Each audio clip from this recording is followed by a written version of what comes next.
mothers have asked how they can homeschool when they've got a busy or a disruptive toddler in the house. And that has been a challenge that you and I have had to deal with for many years. With all our many children. I think most of our homeschooling years, we either had a baby or a toddler in the house. So let's talk about how other moms can do that, and we can just share some encouragement and some tips and some of the reality of what homeschooling actually is. You go first.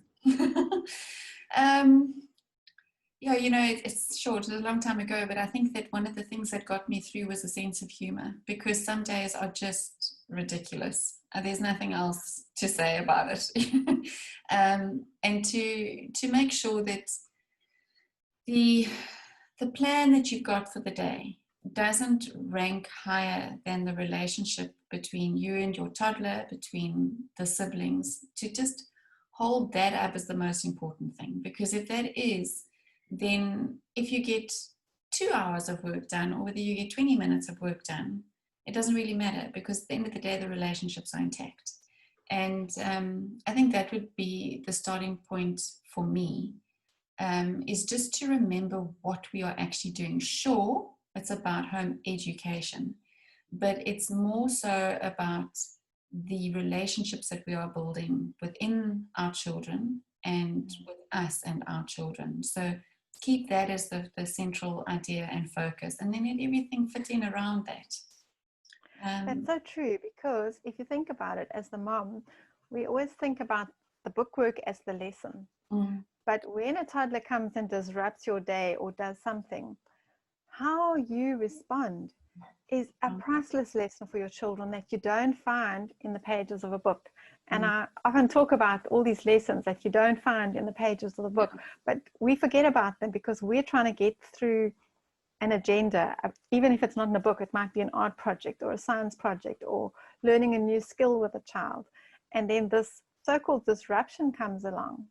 But actually you need to stop and realize that it's just a different lesson that you're now getting, you as the mom as well as the other children, in that you've all got to be patient and kind and long-suffering with this toddler who doesn't have the character traits of a mature person. So actually that's the lesson. And yes, like you just said, the relationship is actually the most important thing. So I think it's a question of letting go of your own ideals and agenda, like you said, and recognizing that the reality is actually often something completely different, and yet it's still valuable, even more valuable perhaps than what you originally thought was going to be the plan for the day. Yeah, I 100% agree. So with that as the focus, then I think that it would be wise for us to give, there are some things that you can do, you know, so it's not like, oh, just throw everything, you know, aside.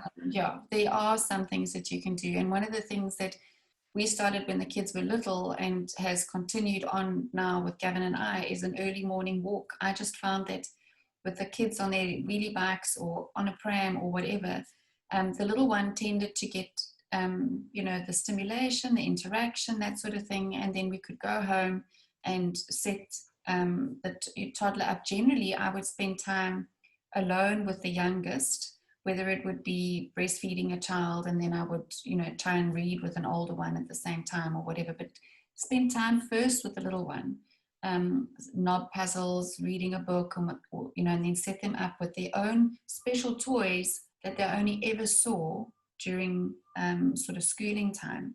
And that would last, and please don't get me wrong, this wasn't that they would then sit contentedly and happy for the next 2 hours while I had this peaceful environment.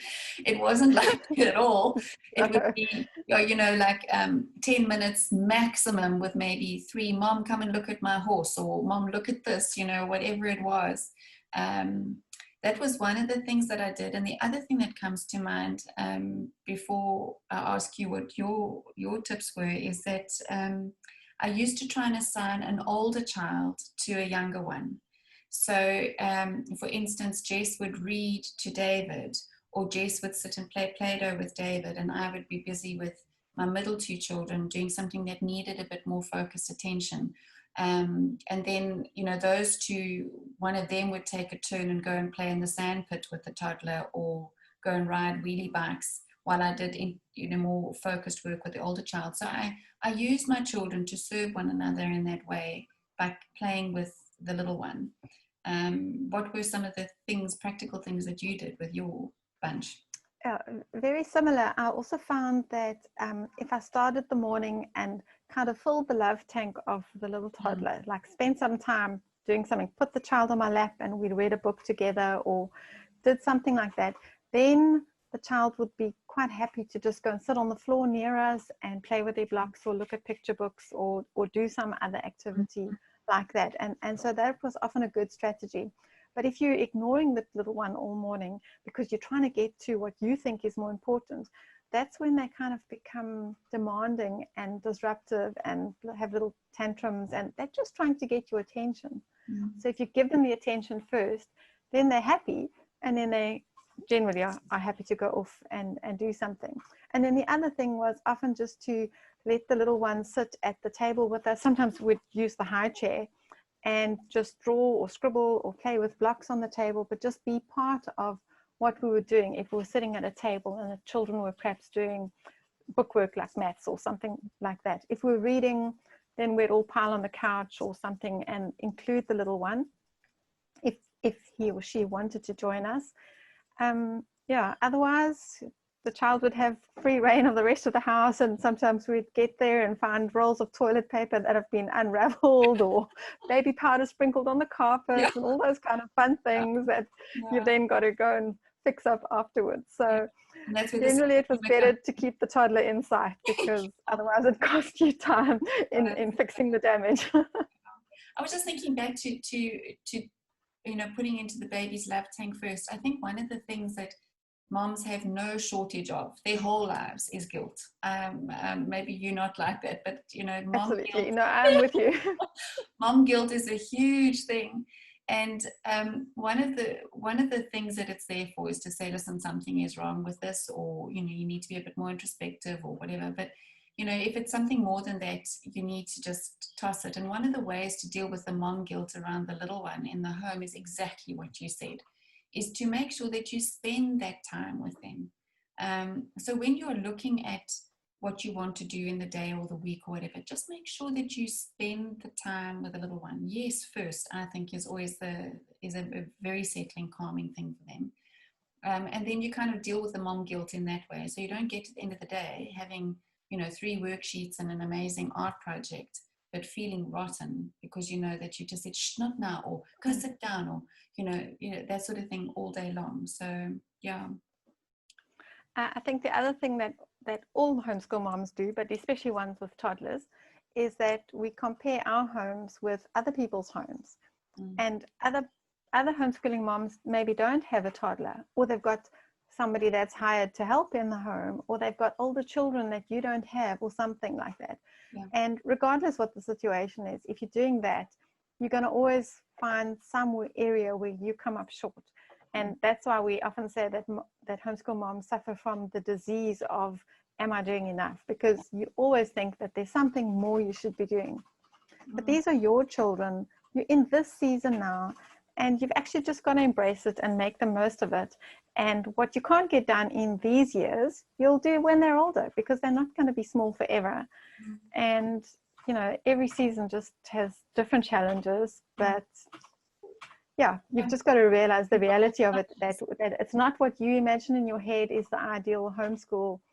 It's just whatever happens in your day. And those are the lessons that you all have to learn, including you as the mom. You're also being homeschooled. That's true. So in closing, the one thing that I'm thinking back sort of 20 years is that when there was need for really focused work, or if an older child is really struggling, and we couldn't do it with a busy little one, I used to wait until sleep time. You know, go through your day. Remember that I've got to still do that with the older child.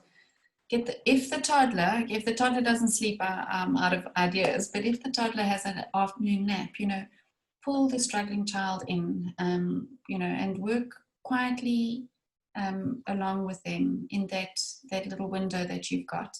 One of the other things that we did, which is not so much homeschooling related, but as our eldest child was approaching sort of 12, 13 years, we allowed her to stay up an hour longer than the other kids. And in that time, we would do special things related just to her age and that sort of thing. And then by the time the next one came up, she had moved on and was busy with her own stuff. And that was also something good for me to deal with the mom guilt, you know, knowing that I was able to give each child what they needed. So moms with little ones, smile, enjoy the season. It goes very, very fast. And while you're in it, I think you can feel like you're drowning. But one day you're going to blink and all of a sudden you're going to have one of those days when, you know, peace reigns at the table, everyone's doing their stuff, and just say, wow, you know, look at that. Yeah, there you go. Anyway, that day comes. yeah, when it comes. Anyway, lovely chatting, Shirley. Okay, see you again. Bye. Bye.